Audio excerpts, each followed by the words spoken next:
Au Zimbabwe, le président Mugabe a accepté une feuille de route pour une sortie de crise selon le chef de l'armée.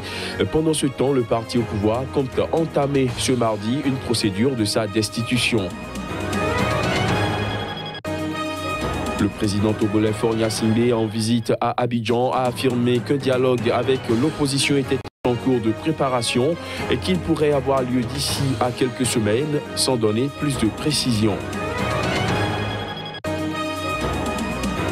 Et puis en RDC, le nouveau projet de loi électorale, bientôt sur la table des députés, comporte plusieurs innovations dont le calcul de la répartition des sièges sur la base du nombre des électeurs enrôlés. Voilà pour les titres, bienvenue à tous. Au Zimbabwe, le président Robert Mugabe est en contact avec son vice-président déchu Emmerson Mnangagwa qui sera prochainement de retour au pays. L'annonce a été faite lundi soir par le chef de l'armée dont les forces ont pris le contrôle du pays. Dans une allocution télévisée, le général Constantino Chiwanga a également annoncé que dans le cadre des discussions avec le chef de l'État, plusieurs garanties ont été données et le président Mugabe a accepté une feuille de route pour une sortie de crise. Pendant ce temps, le parti au pouvoir, la ZANU-PF, compte entamer dès ce mardi une procédure de destitution contre le président Robert Mugabe qui a ignoré leur appel insistant à démissionner. Restons au Zimbabwe où la situation politique est toujours confuse. Les vétérans de l'armée sont montés au créneau hier lundi. Ils ont dénoncé le refus du président Robert Mugabe de démissionner lors de son discours devant la nation dimanche soir. Plus de précisions à travers cet élément. Robert Mugabe doit partir. C'est le message que s'évertuent à faire comprendre au chef de l'État les vétérans zimbabwéens. Leur leader, Christ Mutvangwa, a à cet effet appelé la population à descendre dans la rue ce mardi. L'armée a maintenant fait son travail et le peuple zimbabwéen a pris le relais. Et c'est pourquoi nous demandons également au peuple zimbabwéen de dire que Robert Mugabe est en train de rester à son poste plus longtemps que prévu. Nous voulons donc nous assurer qu'il s'en aille maintenant. On veut qu'il parte maintenant. Mugabe, ton règne est terminé. L'empereur n'a plus de vêtements. Le pays est littéralement fondé sur la grâce de Dieu. L'incompétence de ce groupe, l'incompétence grossière de ce groupe de dirigeants va au-delà de l'imagination. C'est donc de cela que nous essayons de sauver le pays. Nous devons faire du Zimbabwe un pays moderne. Le pays peut se maintenir sur pilote automatique avec une administration imprudente. Imaginez s'il est correctement gouverné. Lundi, des centaines d'étudiants ont par ailleurs manifesté sur les campus de l'université d'Harare où leurs examens ont été reportés. Mugabe, dégage. C'est la fin du match pour Mugabe. Il donnait des diplômes sexuellement transmissibles. Ils veulent qu'on étudie et qu'on fasse des examens. Mais la première dame n'a jamais passé d'examen.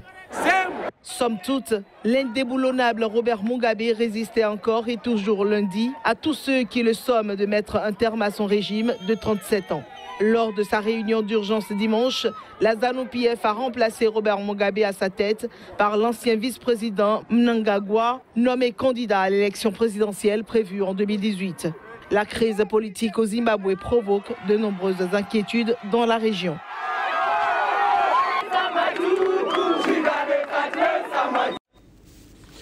Parlons à présent de la crise politique togolaise. Le président Faure Gnassingbé, en visite lundi à Abidjan, a affirmé qu'un dialogue avec l'opposition était en cours de préparation et qu'il pourrait avoir lieu d'ici à quelques semaines. Sans donner plus de précisions, le chef de l'État togolais a fait savoir que les discussions sont en cours pour aller à ce dialogue entre pouvoir et opposition. Le président ivoirien Alassane Ouattara, qui considère que la paix est indispensable pour le développement économique et social, a quant à lui dit être confiant pour un retour au calme au Togo.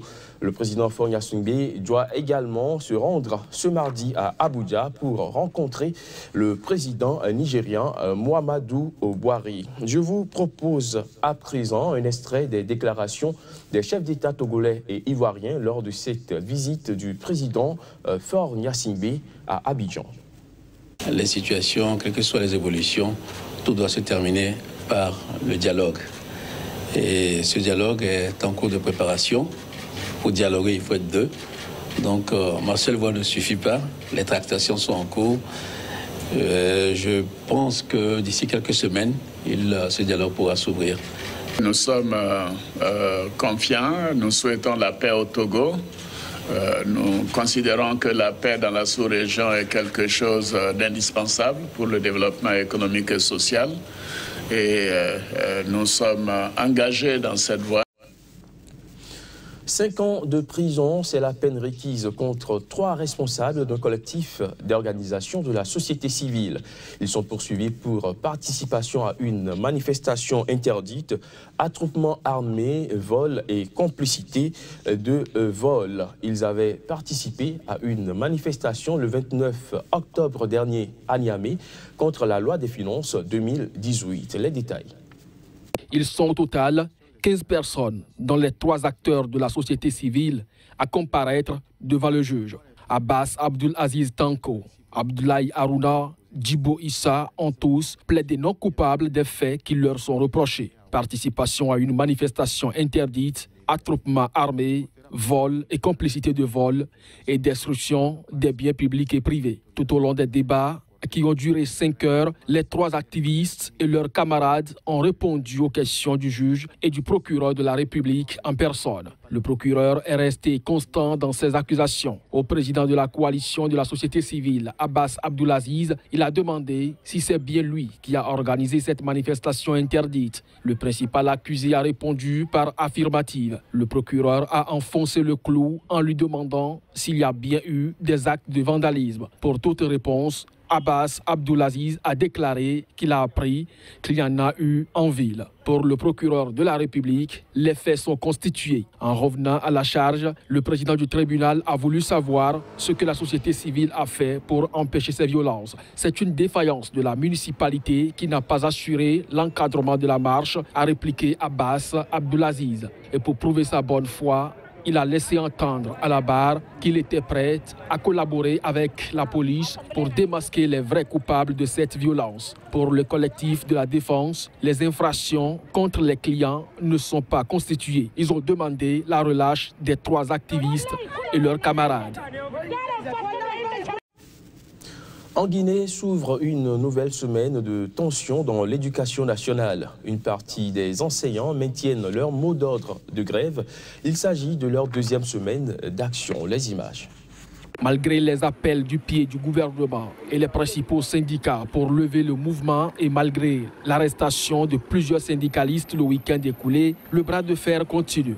Les grévistes, des syndicalistes du SLECG, le syndicat libre des enseignants et chercheurs de Guinée, réclament une augmentation de salaire et contestent l'accord sur la nouvelle grille salariale signée en février puis en septembre 2017 entre les autorités et les principales centrales syndicales. Ce mouvement, c'est la suite des précédents. Notre fédération avait suspendu et non pas levé la grève, déclare l'un des leaders, Aboubakar Souma. C'est une grève illégale, rétorque le gouvernement qui, après la méthode douce, une rencontre au ministère de l'enseignement préuniversitaire en fin de semaine dernière, a employé la méthode forte en arrêtant plusieurs syndicalistes pour trouble à l'ordre public. Aux côtés des autorités, le secrétaire général du SLECG considère, lui, les grévistes comme des dissidents. Dissidents ou non, les cours étaient en tout cas perturbés ces derniers jours. Cette semaine, une 3e voix risque de s'inviter à nouveau dans le débat depuis mercredi dernier. Dans certains quartiers de la capitale comme Koza ou Sonfonia, des élèves mécontents de l'absence des cours paralysaient la circulation et jetaient des pierres dans la rue. Et puis des manifestations de milliers d'élèves du primaire et du secondaire ont été enregistrées hier à Conakry. Les apprenants dénonçaient la situation de l'éducation en Guinée. Ceci fait suite à l'arrestation des syndicalistes du secteur pour avoir lancé une grève depuis une semaine. En République démocratique du Congo, le nouveau projet de loi électorale sera bientôt sur la table des députés.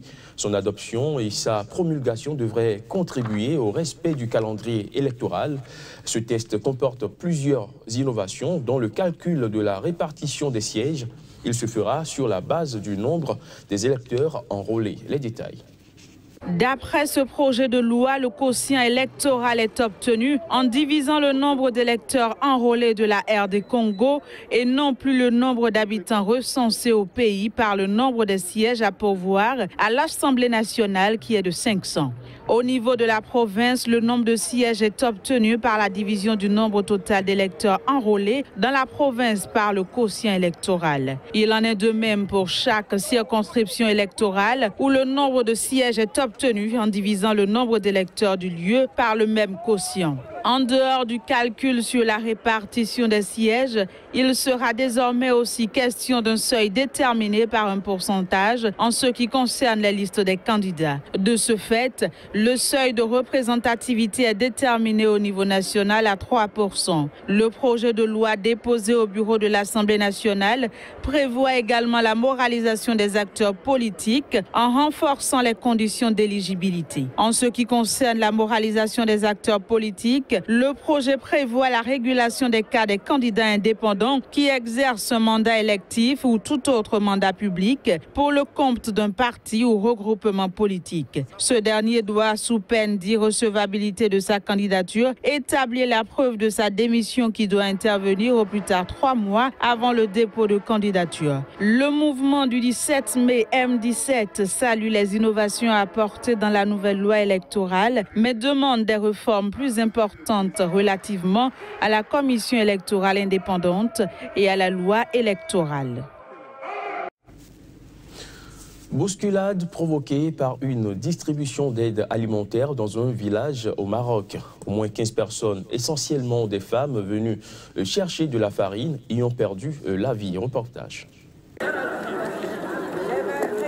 Le drame s'est produit dimanche dans un village de la région d'Essaouira, au sud-ouest du Maroc.